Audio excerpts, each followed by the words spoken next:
नमस्कार मित्रों, इस वीडियो में आप लोग जान पाएंगे कि गोलोक से लेकर भूलोक तक भगवान श्री कृष्ण का संबंध सिर्फ व सिर्फ गोप जाति से रहा।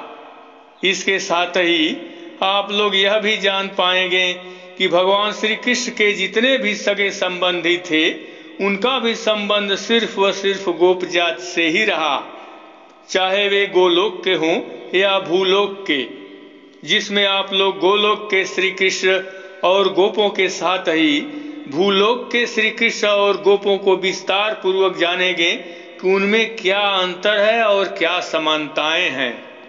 इसके अलावा आप लोग यादवों के पौराणिक सजातीय संबंधों को आज के वर्तमान समय में जो बिहार में जातीय जनगणना की जो रूपरेखा बनाई गई है उसमें यादवों के सजातीय संबंधों में किन किन लोगों को रखा गया है और क्यों रखा गया है, इसको भी विस्तार पूर्वक जानेंगे। तो मित्रों, इस वीडियो को प्रारंभ करने से पहले यह जान लीजिए कि गोप जाति एक ऐसी जाति है जो सृष्टि के प्रारंभिक काल से ही अपने अस्तित्व में रही। अर्थात गोप जाति की प्रारंभिक उत्पत्ति की मूल स्थिति को देखा जाए तो इसकी उत्पत्ति भगवान श्री कृष्ण के गोलोक के ब्रह्मकल्प के अंत में श्री कृष्ण से ही मानी जाती है। इस बात की पुष्टि ब्रह्मवैवर्त पुराण के ब्रह्मखंड के अध्याय 5 से की जा सकती है, जिसमें लिखा गया है, मुने फिर तो श्री कृष्ण के रोमकूपों से उसी क्षण गोप गणों अर्थात आभीर गणों का आविर्भाव हुआ, जो रूप और वेश में भी उन्हीं के समान अर्थात श्री कृष्ण के ही समान थे। मित्रों, यह बात श्री कृष्ण के गोलोक की है, जहां पर ब्रह्मकल्प का अंतिम समय था। उसके बाद तो वहां पर 12 कल्प चलने लगा। इसी प्रकार से इसी पुराण के प्रकृत खंड के अध्याय 2 में भी लिखा गया है कि इसके बाद गोलोकेश्वर भगवान श्री कृष्ण के रोमकूपों से असंख्य गोप प्रकट हो गए।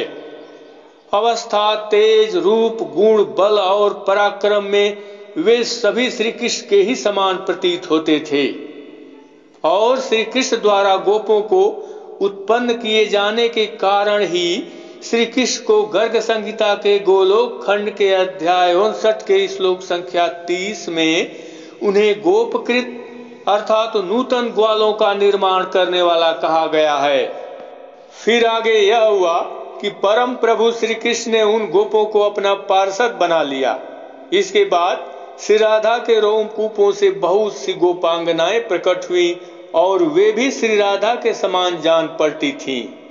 इसके अलावा गोपों के उत्पन्न होने के संबंध में ब्रह्मवैवर्त पुराण के श्री कृष्ण जन्म खंड के अध्याय 36 के श्लोक संख्या 62 में भगवान श्री कृष्ण स्वयं कहते हैं कि गोलोक निवासी समस्त गोप अर्थात आभीर मेरे रोमकूप से उत्पन्न हुए हैं।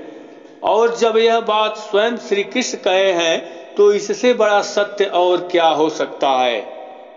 कुल मिलाकर इन सभी प्रसंगों से सिद्ध होता है कि सृष्टि काल के प्रारंभ में ही गोलोक के ब्रह्मकल्प में ही श्री कृष्ण से गोपों की उत्पत्ति हुई, जो वेश रचना में उन्हीं के समान थे। अब बात करते हैं श्री कृष्ण के गोलोक के पार्षदों की कि उनके पार्षद कौन हैं। तो जैसा कि सभी लोग जानते हैं कि पार्षद का मतलब होता है किसी के पास रहकर उनकी सेवा करना या अपने मालिक के हर आदेश का द्रुत गति से पालन करते हुए उनके कार्यों में सहयोग देना। सो इसी कार्य निमित्त श्री कृष्ण के गोलोक में बहुत से पार्षद थे, जो सभी एकमात्र गोप ही थे, दूसरा कोई नहीं।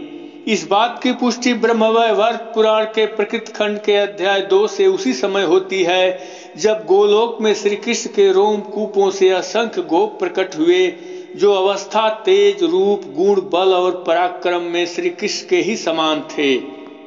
तभी उसी क्षण भगवान श्री कृष्ण ने उन समस्त गोपों को अपना पार्षद बना लिया। किंतु उन पार्षदों में कुछ विशेष पार्षद थे जो हमेशा श्री कृष्ण के समीप रहते हैं, अर्थात वे श्री कृष्ण के सर्वाधिक प्रिय हैं, जिनके नामों की सूची आप लोग देख सकते हैं। ये सभी श्री कृष्ण के समीप रहते हुए गोलोक के प्रमुख द्वारों की सुरक्षा करते रहते हैं। और सबसे बड़ी बात इन नामों की सूची में यह है ये सभी नाम वाले गोप गोलोक में तो है ही, इसके अलावा ये सभी भूलोक में भी श्री कृष्ण के ही साथ रहते हैं। इसकी चर्चा आगे की जाएगी।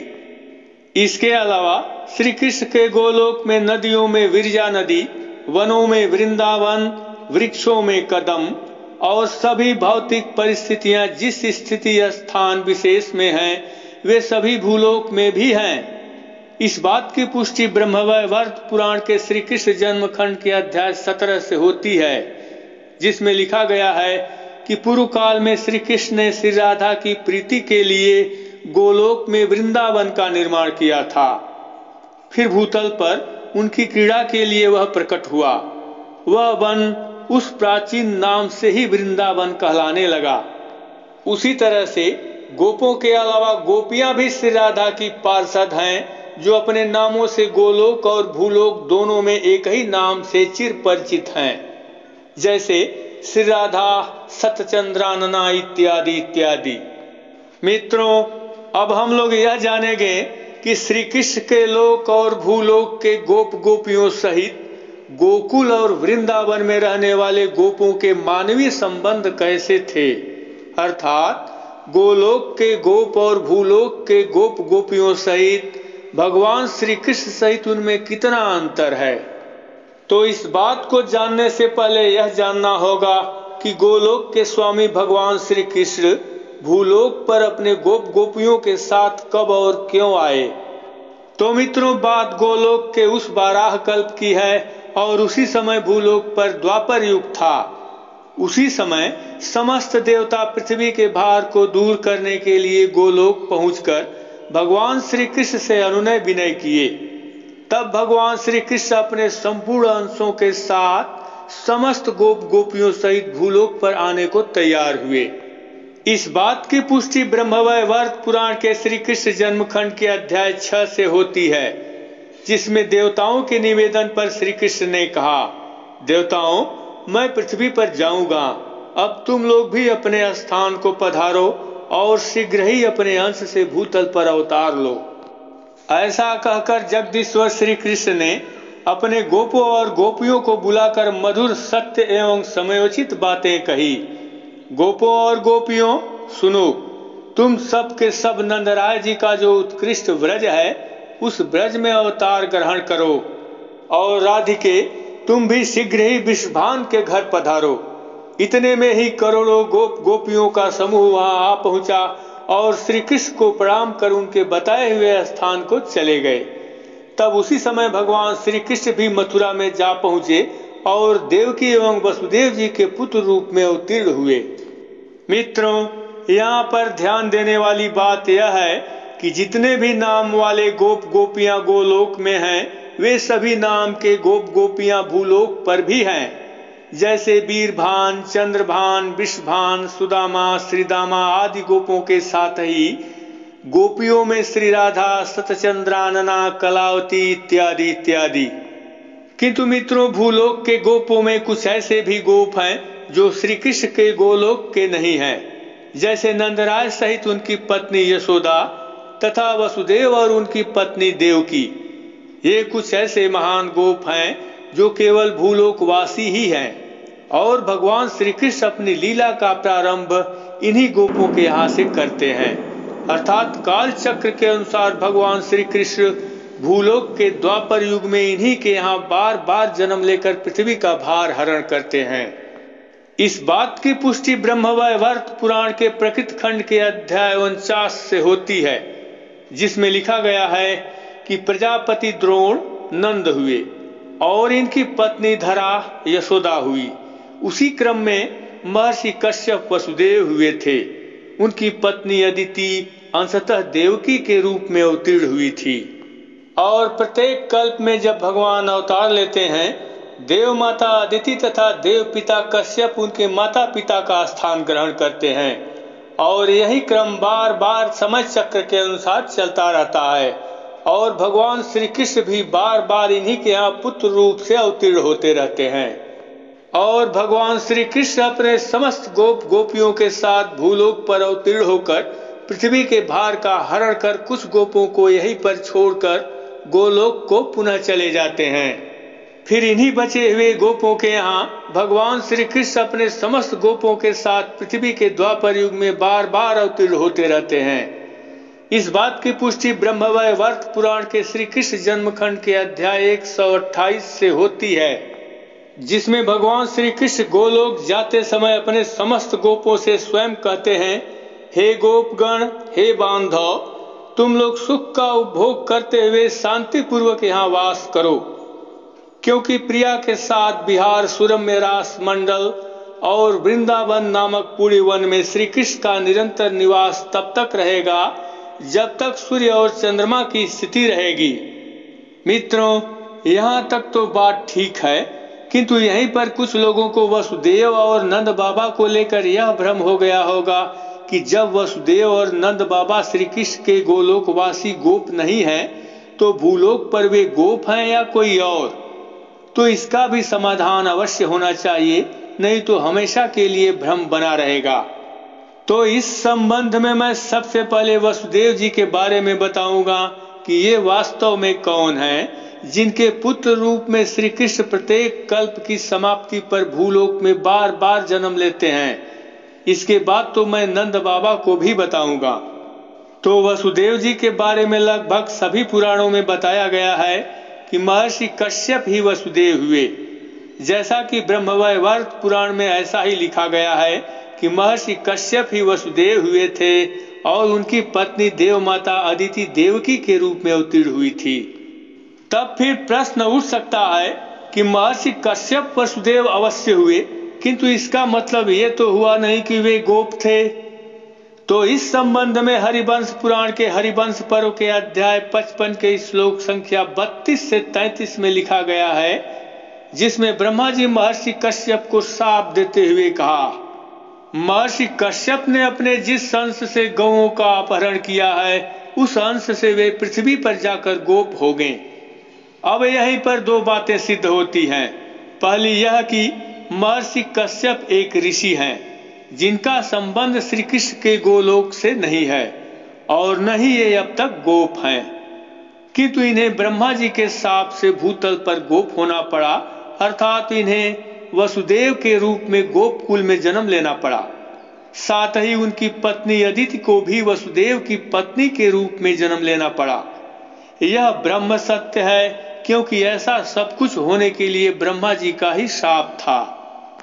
अब यहाँ पर यह देखना है कि ब्रह्मा जी के शापानुसार महर्षि कश्यप वसुदेव नाम से किस गोप के यहाँ जन्म लेकर ब्रह्मा जी के शाप को सार्थक कर अपने पूर्व जन्म की तपस्या से श्री कृष्ण के पिता हुए। दरअसल देखा जाए तो महर्षि कश्यप भूतल पर ब्रह्मा जी के शापानुसार गोप होने के लिए गोपकुल के देवमीड़ के परिवार में ही जन्म लिए, जिसमें देवमीड़ की दो पत्नियां अस्मिकी और गुणवती नाम की थी, और इनमें से अस्मिकी से सूरसेन पैदा हुए और सूरसेन से वसुदेव जी पैदा हुए, और इसी वसुदेव के पुत्र रूप में भगवान श्री कृष्ण गोलोक से पृथ्वी का भार उतारने के लिए बार बार जन्म लेते हैं। महर्षि कश्यप को वसुदेव के रूप में देवमीड़ गोप के परिवार में जन्म लेने का वर्णन हरिवंश पुराण के हरिवंश पर्व के अध्याय 34 के श्लोक संख्या 17 में मिलता है, जिसमें लिखा गया है कि देवमीड़ की अस्मिकी नाम की पत्नी से सूर यानी सूरसेन नामक पुत्र हुआ। फिर सूरसेन के 10 पुत्र उत्पन्न हुए, जिसमें सबसे पहले वसुदेव जी थे, और यही वसुदेव जी पूर्व में कश्यप मुनि थे जिन्हें ब्रह्मा जी के शाप से गोप होना था। सो उन्होंने ब्रह्मा जी के शाप को सार्थक करने के लिए गोपकुल के देवमीड़ के परिवार में जन्म लेकर गोप हुए और भगवान श्री कृष्ण के पिता भी हुए। इस बात को तो सभी लोग जानते हैं। अतः जो लोग श्री कृष्ण के पिता वसुदेव जी को गोप के अलावा कोई दूसरा ही बताते हैं, तो या तो उन्हें इस विषय में जानकारी नहीं या फिर जानबूझकर उन्हें ऐसा कहते हैं। यदि श्री कृष्ण के पिता वसुदेव जी को किसी दूसरी कुल या जात का बता दिया जाए तो ब्रह्मा जी का भी शाप गलत सिद्ध होगा, जो पुराणों में लिखी गई बातों के विपरीत होगा। इसलिए यहाँ पर स्पष्ट हुआ कि श्री कृष्ण के पिता वसुदेव जी जो पूर्व काल में कश्यप मुनि थे, वे ब्रह्मा जी के मानस पुत्र मरीच के पुत्र थे, न कि श्री कृष्ण के गोलोकवासी गोप। फिर भी उन्हें ब्रह्मा जी के शाप के कारण भूलोक में वसुदेव नाम से देवमीड़ गोप के घर सूरसेन के पुत्र रूप में जन्म लेना पड़ा। इसी तरह से देवमीड़ के दूसरे तरफ यदि देखा जाए तो नंद बाबा भी देवमीड़ के ही परिवार के सदस्य थे जैसे वसुदेव जी थे, क्योंकि देवमीड़ की जो दूसरी पत्नी गुणवती थी उनसे परजन्य हुए, जिनसे नंद बाबा का जन्म हुआ। और ये भी श्री कृष्ण के गोलोकवासी गोप नहीं थे, तो फिर भूलोक के गोप कैसे हुए? अब हम लोग इस बात को जानेंगे। इस क्रम में यदि नंद बाबा को देखा जाए तो वे पूर्व में ब्रह्मा जी के मानस पुत्र धर्म के पुत्र द्रोण थे। चूंकि धर्म की पत्नी का नाम वसु था, इसलिए उनके पुत्र द्रोण को द्रोण वसु कहा गया। ये कुल 8 भाई थे, जिसमें से द्रोण नामक वसु भी थे, जिनकी पत्नी का नाम धरा था। और आगे चलकर ये दोनों ही पति पत्नी विष्णु को ही पुत्र रूप से पाने के लिए घोर तपस्या किए। तब साक्षात विष्णु ने उन दोनों को एक ही साथ वर देते हुए कहा, ऐसा ही होगा। सो उसी निमित्त द्रोण नामक वसुदेवमीड़ के पुत्र पर्जन्य से नंद के रूप में जन्म लिए और धरा भी यशोदा के रूप में उनकी पत्नी होकर श्री कृष्ण का लालन पालन कर अपने पूर्व जन्म की तपस्या को सार्थक कर श्री कृष्ण को पुत्र रूप से ही प्राप्त की। इस बात को तो सभी लोग जानते हैं, किंतु यहीं पर कुछ अज्ञानी लोग देवमीड़ के 2 पौत्रों वसुदेव और नंद बाबा को अलग अलग कुल का बताकर विभेद पैदा करते हैं कि नंद बाबा और वसुदेव जी अलग कुल एवं जाति के थे, जिसमें श्री कृष्ण के पिता दूसरे कुल के थे और श्री कृष्ण का लालन पालन नंद गोप के यहाँ हुआ था। जबकि इस बात की सच्चाई को मैं पीछे बता चुका हूं कि नंद बाबा और वसुदेव जी के पितामह देवमीड़ थे, जिनका संबंध गोप कुल से था। इस आधार पर नंद बाबा और वसुदेव जी भी गोप ही थे, जिसमें से एक भाई वसुदेव जी से श्री कृष्ण का जन्म हुआ तथा दूसरे भाई नंद से योग माया विंध्यवासिनी का जन्म हुआ। और इस संबंध में मैं बता दूं कि भगवान श्री कृष्ण को भी गोपकुल में जन्म लेना पूर्व निर्धारित ही था। सो उसी निमित्त जब भी भगवान श्री कृष्ण द्वापर में भूलोक पर जन्म लेते हैं तो वे बार बार गोपकुल में ही जन्म लेते हैं, किसी दूसरे कुल में नहीं। इस बात की पुष्टि वे उसी समय कर दिए जब आभीर कन्या देवी गायत्री का विवाह ब्रह्मा जी के साथ हो रहा था। उसी समय श्री कृष्ण अर्थात विष्णु जी वहां उपस्थित गोपगणों से अपने जन्म के बारे में कहे हैं, जिसका वर्णन पद्म पुराण के अध्याय 17 के श्लोक संख्या 18 से 27 में कुछ इस प्रकार लिखा गया है। मैं देव कार्य साधनार्थ तुम लोगों के कुल गोपकुल में अवतीर्ण होकर रास क्रीड़ा करूंगा, और जब नंद आदि धरती पर अवतीर्ण हो गए तब मैं भी उनके बीच अवतार लूंगा। तब गोपों ने जब विष्णु का यह वाक्य सुना तो उन्हें प्रणाम कर चले गए, किंतु जाते समय गोपगण अर्थात आभीर गण कहते हैं, हे देव यही हो, आपने जो वर दिया है वैसा ही हो। आप हमारे कुल में अर्थात गोप कुल में धर्म साधनार्थ कर्तव्य हेतु अवतार ले गए। और इसी क्रम में आगे ब्रह्मा जी की प्रथम पत्नी सावित्री गोप कन्या से ब्रह्मा जी के दूसरे विवाह से खिन्न होकर वहां उपस्थित विष्णु जी को शाप देते हुए कुछ इस प्रकार कही, जिसका वर्णन इसी अध्याय के श्लोक संख्या 158 से 159 में कुछ इस प्रकार लिखा गया है। सावित्री अर्थात ब्रह्मा जी की प्रथम पत्नी विष्णु से कहा, यदुकुल में आप जन्म लेकर कृष्ण नाम से प्रसिद्ध होंगे, उस समय आप पशुपालक अर्थात गोपालक होकर महाक्लेश भोगेंगे। इस प्रकार से यदि ब्रह्मा जी के विवाह वाले इस प्रसंग को देखा जाए तो गोपों से संबंधित कई तथ्य सामने आते हैं। जैसे पहला यह कि देवी गायत्री जो ब्रह्मा जी की दूसरी पत्नी हुई, जिन्हें वेद माता गायत्री नाम से भी जाना जाता है, वे गोप अर्थात आभीर कन्या ही हैं। क्योंकि इस संबंध में जब इंद्र गायत्री से उनका परिचय पूछे तो गायत्री ने पद्म पुराण के अध्याय 16 के श्लोक संख्या 155 में अपना परिचय बताते हुए कुछ इस प्रकार कही, हे वीर, मैं गोप कन्या अर्थात आभीर कन्या हूँ, यहाँ दुग्ध विक्रय करने आई हूँ। तभी इंद्र इस गोप कन्या का हरण कर ब्रह्मा जी के पास ले गए और वहाँ उपस्थित विष्णु जी की उपस्थिति में ब्रह्मा जी इसी आभीर कन्या से विवाह किए, जिसे वेद माता गायत्री कहा गया। इस बात पर गोपों अर्थात आभीरों को गर्व करना चाहिए। इसी क्रम में गोपों के लिए दूसरा गर्व का विषय यह है कि गोप देवी गायत्री के अलावा समस्त गोपियों के लिए गर्ग संहिता के गोलोक खंड के अध्याय 10 के श्लोक संख्या 8 में लिखा गया है कि ब्रज में जो गोपियां हैं उनके रूप में वेदों की ऋचाएं आदि यहाँ निवास करती हैं, अर्थात गोपियां वेदों की ऋचाएं हैं। इससे गोप जाति की पौराणिक एवं वैदिक महत्ता साबित होती है। और इसी संदर्भ में गोपियों के बारे में ब्रह्मवैवर्त पुराण के अध्याय 94 के श्लोक संख्या 77 से 78 में लिखा गया है कि इस भारतवर्ष में नारियों के मध्य गोपिकाएं सबसे बढ़कर धन्य और मान्या हैं। वह क्या बात है! फिर भी इसके बावजूद कुछ अज्ञानी लोग गोप अर्थात आभीर जाति को शूद्र बताते हैं। यदि ऐसा हुआ तो वेदों की सभी ऋचाएं भी शूद्रवत हो जाएंगी, क्योंकि वेदों की ऋचाएं तो खुद गोपिकाएं हैं और वेद तो स्वयं वेद माता गायत्री है, जो खुद एक आभीर कन्या है, जिन्हें वेद माता गायत्री कहा जाता है। इसी क्रम में गोपों के बारे में भी गर्ग संहिता के अध्याय 18 के श्लोक संख्या 22 में लिखा गया है कि इस भूतल पर गोप जात से बढ़कर दूसरी कोई जाति ही नहीं है। अब इससे बड़ी बात गोप गोपियों के लिए और क्या हो सकती है। अब आते हैं अपने उसी मुद्दे पर कि ब्रह्मा जी के विवाह वाले प्रसंग में गोपों से संबंधित और क्या क्या जानकारियां मिलती हैं। तो उस विवाह वाले प्रसंग से यह भी सिद्ध होता है कि गोलोक से भूलोक तक हर युग में गोपों की उपस्थिति रही है। यहाँ तक कि ब्रह्मा की सृष्टि निर्माण से पहले ही गोलोक में गोप और गोपियां श्री राधा और श्री कृष्ण के रोम से उत्पन्न हो चुके थे, जो श्री कृष्ण और राधा के ही समान प्रतीत होते हैं। इस बात को तो मैं पहले ही बता चुका हूँ।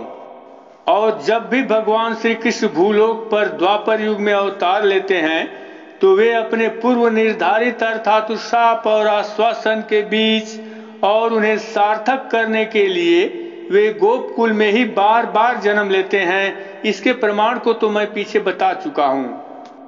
और भगवान गोपकुल में जन्म लेने के बाद हरिवंश पुराण के विष्णु पर्व के अध्याय 11 के श्लोक संख्या 58 में स्वयं कहे हैं कि इसीलिए ब्रज में मेरा यह निवास हुआ है और इसीलिए मैंने गोपों में अवतार ग्रहण किया है। फिर इसी पुराण के अध्याय 100 के श्लोक संख्या 41 में भगवान श्री कृष्ण कहते हैं कि मैं सर्वदा यानी हमेशा गोप अर्थात आभीर हूँ। इसके अलावा भगवान श्री कृष्ण को गोपकुल में जन्म लेने की पुष्टि हरिवंश पुराण के विष्णु पर्व के अध्याय 2 के श्लोक संख्या 34-35 से भी होती है, जिसमें श्री कृष्ण अपनी योग माया से कहते हैं, देवी तुम्हारा भला हो। इस समय भूतल पर यशोदा नाम से जो नंद गोप की प्यारी पत्नी है, वे गोपकुल की स्वामिनी हैं। तुम उन्हीं के यहाँ नवम गर्भ के रूप में हमारे कुल में उत्पन्न हो जाओ। अब यहाँ पर यदि ध्यान देंगे तो भगवान श्री कृष्ण योग माया को हमारे कुल में उत्पन्न होगी अर्थात गोपों की स्वामिनी यशोदा के गर्भ से उत्पन्न होने को कहते हैं। अतः यहाँ पर सिद्ध होता है कि जो यशोदा का कुल गोप कुल है, उसी गोप कुल को श्री कृष्ण अपना कुल भी कहते हैं। और यह परम सत्य है, क्योंकि यह श्री कृष्ण का कथन है। और यहीं पर यह भी जान लीजिए कि गोपों को आभीर अर्थात वहीर भी कहा जाता है, क्योंकि गोपों की स्वामिनी यशोदा के पति नंद गोप को गर्ग संहिता के विश्वजीत खंड के अध्याय 7 के श्लोक संख्या 14 में शिशुपाल कहता है, वह अर्थात श्री कृष्ण पहले नंद नामक अहीर का बेटा कहा जाता था। अब यहाँ पर ध्यान देने वाली बात यह है कि जिस गोप कुल को भगवान श्री कृष्ण अपना कुल खुद बताए हैं, उसी कुल के सदस्य पति नंद जी को शिशुपाल अहीर कहता है। तो उसी कुल में जन्म लेने वाले भगवान श्री कृष्ण को अहीर क्यों नहीं कहा जाएगा? और यह तो जग जाहिर है कि गोप का पर्यायवाची अहीर भी होता है। और श्री कृष्ण खुद अपने को कहे हैं कि मैं सर्वदा गोप अर्थात अहीर हूं। किंतु यहाँ पर यह भी जान लीजिए कि गोप एक कुल है और अहीर इनकी जाति है और यादव इनका वंश है और इनका गोत्र अत्रि गोत्र है, जिसमें गोत्र से कोई रक्त संबंध नहीं होता है, क्योंकि गोत्र एक ब्राह्मण पुरोहित होते हैं जो इन जातियों के लिए यज्ञ अनुष्ठान या पूजा पाठ कराते हैं। चूंकि ऋषि अत्रि गोप कुल के आदि ब्राह्मण पुरोहित थे, इसलिए इस कुल के लोगों को अत्रि गोत्र कहा जाता है। किंतु यहाँ पर यह भी जान लीजिए कि भूतल पर यह बात केवल गोपों के लिए ही लागू होती है, क्योंकि भूतल पर बहुत से ऐसे गोत्र और जातियां हैं जिनकी उत्पत्ति किसी ऋषि मुनि से होने के कारण उनके गोत्र का नाम उन्हीं पर पड़ा। किंतु गोपों के लिए यह बात इसलिए नहीं बैठती क्योंकि गोप किसी ऋषि मुनि के संतान नहीं, बल्कि एकमात्र भगवान श्री कृष्ण के रोम से उत्पन्न हुए हैं। इसलिए इनके गोत्र अत्रि होने पर भी इस गोप कुल में ऋषि अत्रि का रक्त नहीं है। इनके रक्त में तो सिर्फ भगवान श्री कृष्ण का ही रक्त है। और यह भी बात ध्यान देने योग्य है कि जब भी पृथ्वी का भार उतारने के लिए गोलोक के गोप और गोपियां भगवान श्री कृष्ण के साथ भूलोक पर आए तो वे काफी निर्भीक एवं निडर थे। सो उनकी इसी विशेषता के कारण उन्हें आभीर कहा गया, जिसमें गोप कुल के समस्त सदस्य पति इस विशेषता को धारण करते हैं, इसलिए इन्हें आभीर कहा गया, जिसका तद्भव रूप अहीर होता है। और यह भी जान लीजिए कि हर जातियां अपनी विशेषताओं को धारण किए रहती हैं और उन्हीं विशेषताओं के कारण उनकी पहचान जाति के रूप में होती है। और आगे चलकर भूलोक में इस गोप कुल का संबंध यदुवंश से हुआ। ऐसा इसलिए हुआ क्योंकि गोत्र के बाद वंश की उत्पत्ति होती है और यह उसी व्यक्ति से होती है जो उस कुल का सर्वाधिक प्रभावशाली एवं अपने कुल का यशस्वी व्यक्ति होता है। सो उस समय यदु नामक गोप अपने कुल के सर्वाधिक प्रभावशाली एवं यशस्वी व्यक्ति थे, इसलिए उन्हीं के नाम पर इस गोप सदस्य पति से यदु वंश की उत्पत्ति हुई, जिसमें यदु को गोप अर्थात आभीर होने की पुष्टि ऋग्वेद के 10वें मंडल के सूक्त 62 की ऋचा 10 से होती है, जिसमें यदु को स्पष्ट रूप से गोप कहा गया।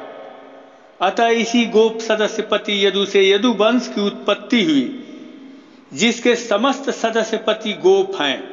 यहाँ तक कि भगवान श्री कृष्ण स्वयं गोप होने के साथ साथ भूलोक में अपने वंश को यदु वंश बताया, जिसकी पुष्टि हरिवंश पुराण के भविष्य पर्व के अध्याय 80 के श्लोक संख्या 10 में स्वयं कहते हैं कि मैं क्षत्रिय हूं। प्राकृत मनुष्य यानी भूलोक के मनुष्य मुझे ऐसा ही कहते हैं और जानते हैं। यदुकुल में उत्पन्न हुआ हूं, इसलिए क्षत्रियोचित कर्म का अनुष्ठान करता हूं। मित्रों, यहाँ पर यह समझ में आता है कि भगवान श्री कृष्ण गोप कुल के यदुवंश से अपना परिचय देते हैं और अपने को क्षत्रिय भी कहते हैं। मित्रों, यहाँ पर एक बात बताना चाहता हूं कि क्षत्रिय होना किसी के बाप की बपौती नहीं है और न ही क्षत्रिय किसी जाति, वंश और कुल का द्योतक है। किंतु कुछ अज्ञानी लोग क्षत्रिय को अपनी जाति और वंश बताते हैं, जो उनकी महामूर्खता है। उन्हें यह भी नहीं पता कि क्षत्रिय एक वर्ण है जिसमें अनेकों लोग हैं, क्योंकि क्षत्रिय एक धर्म है जिसे कोई भी धारण कर सकता है, चाहे वह किसी जाति कुल का क्यों न हो। इसीलिए श्री कृष्ण यहाँ पर स्पष्ट रूप से कहते हैं कि मैं क्षत्रिय इसलिए हूं क्योंकि मैं क्षत्रियोचित कर्म करता हूं, और जो भी क्षत्रियोचित कर्म करता है उसे क्षत्रिय कहा जाता है। वह किसी भी जाति या कुल का हो सकता है, क्योंकि क्षत्रिय होना क्षत्रियोचित कर्म करना होता है। इसलिए क्षत्रिय शब्द को जाति, कुल एवं वंश से नहीं जोड़ा जा सकता, क्योंकि यह तो वर्ण व्यवस्था का एक वर्ग है जिसमें बहुत से लोग हो सकते हैं। इसके अलावा गोपकुल के बहुत से ऐसे सदस्य थे जिन्हें क्षत्रिय कहा गया। जैसे श्री कृष्ण की योग माया, जिसे विंध्यवासिनी नाम से भी जाना जाता है, जिनके पिता नंद गोप हैं, उस विंध्यवासिनी को हरिवंश पुराण के विष्णु पर्व के अध्याय 3 के श्लोक संख्या 10 में लिखा गया है कि तुम नंद गोप की पुत्री देवताओं को विजय दिलाने वाली हो। और श्लोक संख्या 23 में लिखा गया है कि तुम क्षत्रिया हो। इसके अलावा नंद गोप को भी अनिमितार्थ प्रकाशिका के स्कंद 10 के अध्याय 39 के पूर्व भाग के श्लोक संख्या 13 में स्पष्ट रूप से क्षत्रिय कहा गया है। और सबसे बड़ी बात यह है कि मत्स्य पुराण के अध्याय 35 के श्लोक संख्या 30 में तो गोप सदस्य पति यदु से जो यदुवंश चला, उस यदु के यदुवंश के बारे में लिखा गया है कि यदु से यादव क्षत्रिय उत्पन्न हुए। कुल मिलाकर इन सभी तथ्यों से स्पष्ट हुआ कि गोपों का कुल गोपकुल है, जिसके सदस्य काफी निडर हैं, और इनकी इसी विशेषता के कारण इन्हें आभीर कहा गया, जिससे गोपकुल की जातिगत पहचान आभीर रूप में हुई। और इसी गोपकुल के सदस्य पति यदु से उनका वंश चला, जिसे यदुवंश कहा गया, जिसके समस्त सदस्य पति केवल गोप, अहिर, ग्वाल, गोपाल हैं। और इन गोपों का वंश यदुवंश है, जो भूलोक में क्षत्रिय वर्ण में आता है। और इसी गोपकुल एवं यदुवंश में भगवान श्री कृष्ण का भी जन्म हुआ। श्री कृष्ण जन्म के इस संबंध को यदि देखा जाए तो उनके जन्म लेने की बातों को किसी किसी पुराण में उन्हें गोपकुल में जन्म लेने की बात कही गई है, तो किसी पुराण में उन्हें यदुवंश में जन्म लेने की भी बात लिखी गई है। जैसे पद्म पुराण के सृष्टि खंड के अध्याय 17 के श्लोक संख्या 18 से 22 में लिखा गया है, जिसमें भगवान स्वयं कहते हैं कि मैं देव कार्य साधनार्थ तुम लोगों के कुल अर्थात गोपकुल में अवतीर्ण होकर रास क्रीड़ा करूंगा, जो अत्यंत प्रसिद्ध होगी। और जब नंद आदि धरती पर अवतीर्ण हो गए, तब मैं भी उनके बीच अवतार लूंगा। अब यहाँ पर श्री कृष्ण को स्पष्ट रूप से गोपकुल में अवतीर्ण होने की बात लिखी गई है। वहीं पर भगवत पुराण के 11वें स्कंद के अध्याय 5 के श्लोक संख्या 22 में लिखा गया है कि अजन्मा होने पर भी पृथ्वी का भार उतारने के लिए वे ही भगवान यदुवंश में जन्म लेंगे। इस तरह से यदि कोई श्री कृष्ण को कुल में जन्म लेने की बात करता है तो वह उन्हें गोपकुल का बताता है, और यदि उन्हें वंश में जन्म लेने की बात करता है तो उन्हें यदुवंश का बताता है। किंतु बात एक ही है, क्योंकि यदि उन्हें कुल से संबोधित करेंगे तो गोप कहेंगे, यदि वहीं पर उन्हें वंश से संबोधित करेंगे तो उन्हें यादव कहेंगे। और यही कारण है कि हरिवंश पुराण के भविष्य पर्व के अध्याय 100 के श्लोक संख्या 26 में भगवान श्री कृष्ण को संबोधित करते हुए पौंड्रक कहता है, ओ यादव, ओ गोपाल। अतः यहाँ पर स्पष्ट हुआ कि भगवान श्री कृष्ण को गोप होने के कारण उन्हें गोप कहा गया और यदुवंशी होने के कारण उन्हें यादव कहा गया।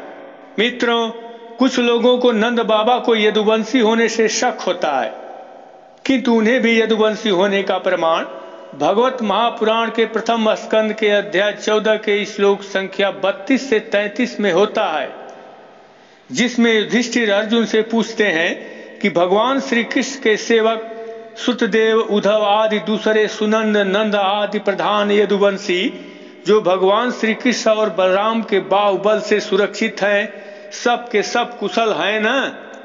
अब यहाँ पर देखा जाए तो युधिष्ठिर ने जितने लोगों का नाम लिए हैं वे सब के सब गोप हैं, और वे सभी प्रधान यदुवंशी हैं, जिसमें नंद बाबा का भी नाम लिया गया है।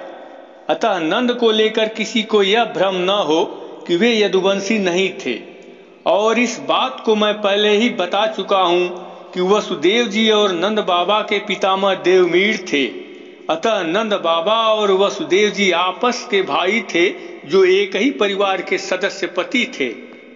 और यह भी जान लीजिए कि समस्त गोप सदस्य पतियों की एक ही जाति या भीड़ है, इसलिए इन सभी को सजातीय भी कहा जाता है। इस बात की पुष्टि हरिवंश पुराण के विष्णु पर्व के अध्याय 20 के श्लोक संख्या 11 में भगवान श्री कृष्ण अपने समस्त गोपों को कहते हैं कि मैं तो आप लोगों का सजातीय भाई बंधु ही हूँ। और इसी सजातीय संबंध के कारण भगवत महापुराण के 10वें स्कंद के अध्याय 25 के श्लोक संख्या 5 में इंद्र श्री कृष्ण सहित समस्त गोपों को अहीर नाम से संबोधित करते हुए कहता है, अहिरों ने मेरी अवहेलना की है। इसके अलावा इन गोपाभीर यादव जात के सजातीय संबंधों को आज के वर्तमान समय में अब तो प्रत्यक्ष रूप से देखने को उस समय मिलेगा जब बिहार में जातीय जनगणना संपन्न होगी, क्योंकि इसके लिए प्रत्येक जातियों की गणना के लिए उनका कोड बनाया गया है और उस कोड में जो जो जातियां आएगी उनकी गणना उसी में होगी। उन जातियों के कोड यहाँ पर देख सकते हैं। बहुत सी जातियों का यहाँ कोड दिख रहा है जो बिहार के समाचार पत्रों में 5 अप्रैल 2023 को जारी किया गया, ताकि सभी लोग अपनी जातियों के बारे में पहले से अवगत हो सकें कि मैं किस जात के कोड के अंतर्गत हूँ, जिसमें 1 से लेकर 215 कोड हैं और 216वां कोड अन्य जातियों का है, अर्थात जिसकी कोई जाति नहीं है।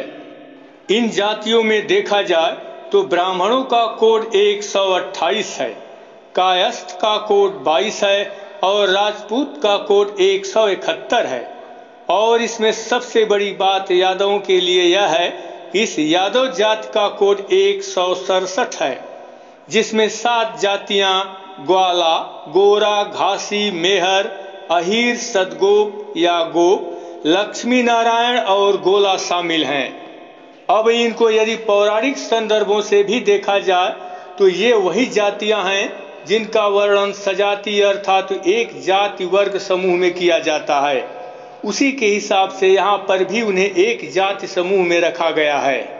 दूसरी बात यहाँ पर यह देखने को मिली कि जो लोग यह कहते हुए शर्म नहीं करते कि मैं ही असली यादव हूँ, तो उनका तो इस यादव जात के कोड में नामो निशान नहीं है। उनके लिए तो अलग से कोड दिया गया है जिनकी गणना उसी में होना तय है। अब उनको इधर उधर कूद फान करने की जरूरत नहीं है। इसीलिए मैं बार बार कहता हूँ कि यादव होने से पहले अहीर, गोप, ग्वाला इत्यादि होना आवश्यक होता है। कुल मिलाकर अब यह निश्चित हुआ कि यादव, अहीर, गोप, ग्वाला, सदगोप, लक्ष्मी नारायण इत्यादि ये सभी एक जाति वर्ग समूह के सदस्य हैं।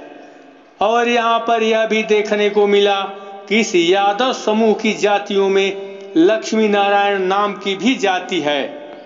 इससे यह भी स्पष्ट होता है कि ये सब वही जातियां हैं जो गोलोक में लक्ष्मी अर्थात श्री राधा और नारायण अर्थात श्री कृष्ण के रोमकूपों से उत्पन्न हुए हैं। इसलिए इस जाति को लक्ष्मी नारायण नाम से भी जाना जाता है।